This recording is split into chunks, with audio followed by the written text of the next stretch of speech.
আমি আসলে এই যে আমার পাবনায় যে পেঁয়াজের আবাদ, তারপরে তরি তরকারি বহুত আছে, কিন্তু এই যে আমরা রাসায়নিক সার ব্যবহার করি এতে আসলে জমির মাটি অনেকটাই ক্ষয়ক্ষতি হয়, নষ্ট হয়।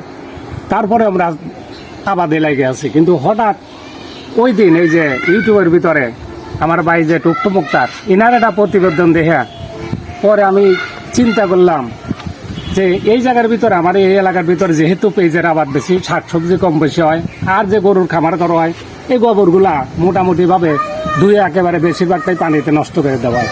তখন এই যে টুকু মুক্তার বাইরে আমি ইউটিউব দেওয়ার পরে আমি চিন্তা করলাম যে আমি তার সাথে দেখা করি, আমি দেখি যে আমি এই গোবরগুলা কাজে লাগাইতে পারি নাকি। পরে ওনার পরামর্শে, ওনার যোগাযোগে আমি আসার পর আমি তার কাছ থেকে পরিপূর্ণ এই জায়গায় যে পৌঁছেছে এনাই কাজ করতেছে, আমাকে সরাসরি হাতে কলমে আমাকে পরিপূর্ণ দেখানোর পর আমি মোটামুটি বর্তমানে আমি করতে পারবো আশা করি। এত সহজভাবে আমাকে দেখানো হয়েছে যে জায়গার ভিতরে যে কোনো লোক যে কোনো মুহূর্তে এটা করাটা তার পক্ষে একেবারেই সম্ভব।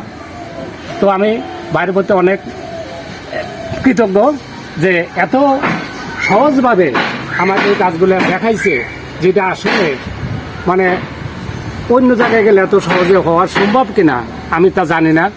তবে আমি এই জায়গায় আসার পরে আমি অল্প সময়ে যেভাবে আমাকে সহজভাবে দেখানো হলো, জানো ওইটা সারি তোলা করে দেখেন,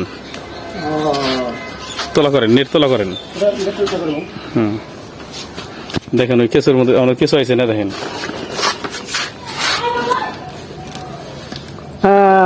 প্রচুর কেছে। এটা হলো কেসো। কেসের অভাব।